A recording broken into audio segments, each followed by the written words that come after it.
Well, folks, it's that time of year that we start talking about the one thing that everybody hates, point creep. It's been happening since I started applying for tags in 1995. The reality we live with, the creep has bumped up. Missing pieces, Utah.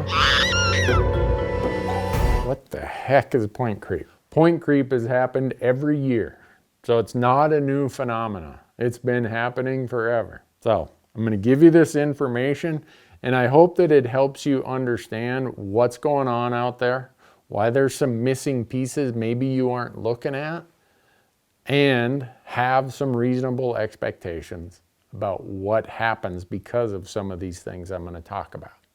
So if you want to see the trends of point creep, you can go out to Go Hunt. When you sign up for the Insider, they have 5-year trends for every unit in every state. And it will show you how many points the creep has bumped up each year by each hunt code. So go out there. If you sign up for Insider and get all that other stuff, use promo code Randy. They'll give you $50 in their gear shop.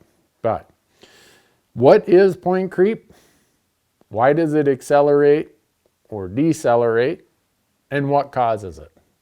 Those are the 3 things I'm going to try to touch on here. It really comes down to point creep is this term that many hunters use to explain a trend that the number of points to draw a certain tag goes up either by small amounts or large amounts every year. In other words, you think you're catching up to this tag and you've gained 3 points over the last 3 years, but the number of points required jumped by 4. And there's a ton of reasons why that might be, and I'm going to get into a whole lot of them. What really causes point creep? Supply and demand. In the most simple explanation, point creep is caused by more demand than there is supply. In other words, we have more applicants than there are tags. So we have a numerator and denominator. And if you affect either one of those, the numerator or the denominator, it's going to affect point creep. And we really see it in states that have either a true preference point draw like Colorado or some hybrid form of a preference point like Arizona, Utah, and Wyoming. Now, I'm not going to talk about Utah or Oregon and some of the other states. I'm focusing on these Rocky Mountain states that have some component of a preference point style hybrid or full preference point system to their draw. In Utah, I'm going to start with the most extreme example. I looked at 4 years. In 2021, this will be the most recent years, 19,856 non-residents applied for one of the limited entry elk tags in Utah. There were only 279 tags, and just under 20,000 people applied for them. So if you just take this pool of applicants out there, there are 71 years worth of people in the system that applied last year. There's 71 years worth of them to get through that system at 279 tags per year. I know, discouraging. But it gets even worse. And here's why. For every 10 people who applied for a tag, there are 9 non-residents who bought a point last year and aren't even in the stats, are not even in the draw odds that you're looking at. So we have another 63 years worth of point buyers over here, almost like in a closet that you never see. So you combine those two, Utah has 134 years of applicants between those who apply for a tag and those who are buying points and not even applying. There's a lot of people out there that are just collecting points. This is where it gets really discouraging. A lot of them have more than 20 points. And so they're sitting over here just buying points, and all of a sudden they get to some stage in their life where they say, I think I'm going to burn all those Utah points I've been accumulating since 1998. And out of the blue, they come into the system and they take the tag. And all the other people who thought they were finally catching up, they don't draw a tag. They're like, how can this happen? Well, it happens because for every 10 of us applying, there's 9 over here buying points that we don't even see. So don't just rely on last year's data. That's an incomplete data set. Without taking the number of point buyers, the data set you are using is incomplete. That's what creates point creep. And I'm not doing that to criticize Utah. They have taken the approach that we're going to manage for very high-end age class. And as a result, it creates intense demand by non-residents and very, very few tags to go around. So I think I'm sitting on 3 or 4 elk points in Utah, maybe only 2 or 3, because I drew in 2014. So I'm not going hunting in Utah for elk probably ever again. But since I apply for other species, I may as well throw my name in the hat for the 10 or 15 bucks. So I said I have some slightly better news. That slightly better news would be Colorado.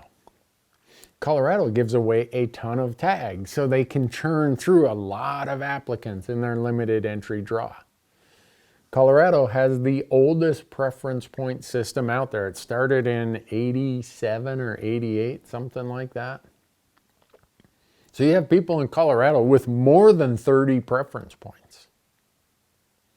So if you're just starting and you think you're going to catch these dudes up here at 28, 29, 30, 31 points, well, you got a long ways to go to take tags from those guys.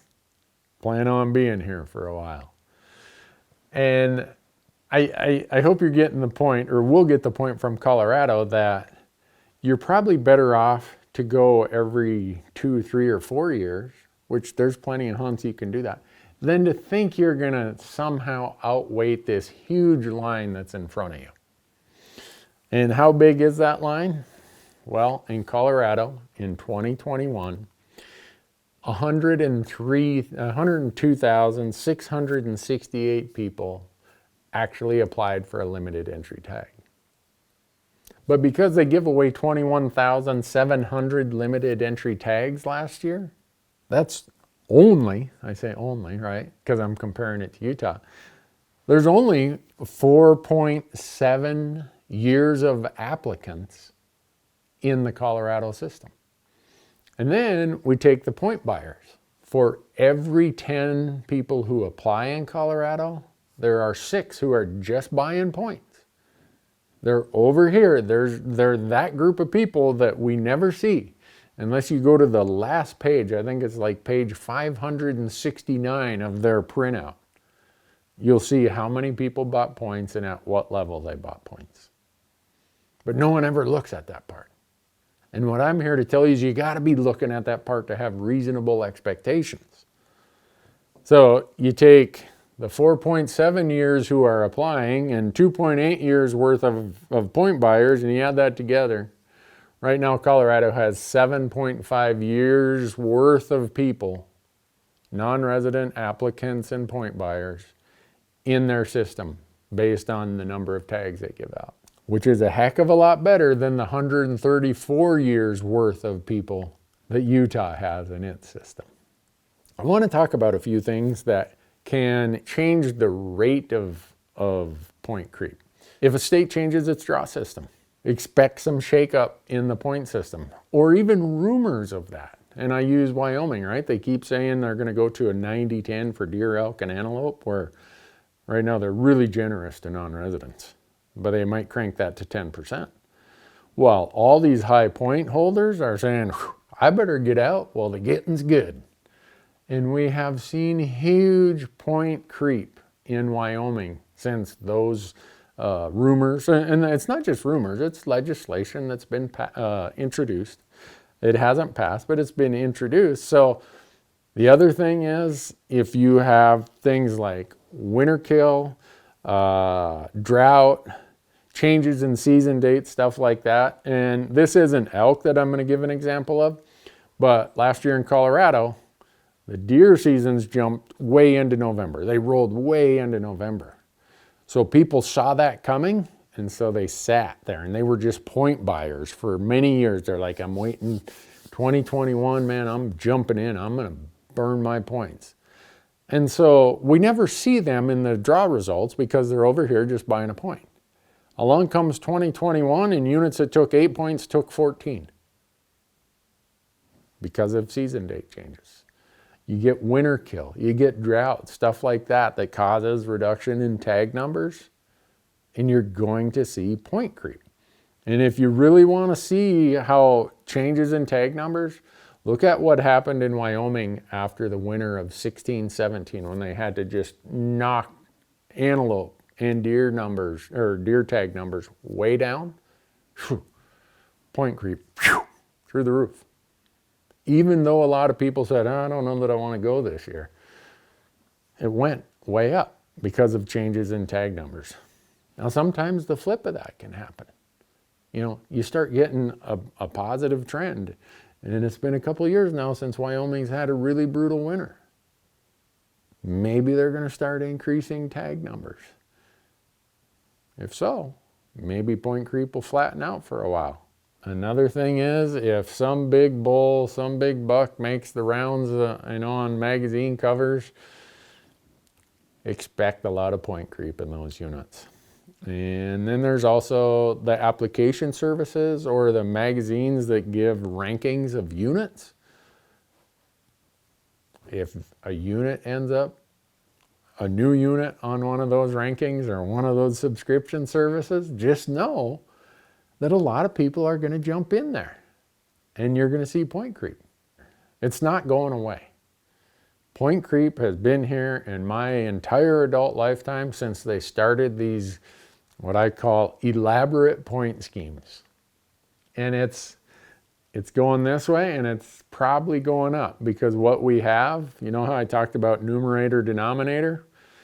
We have small pools of tags that are either staying static or unfortunately in some cases going down.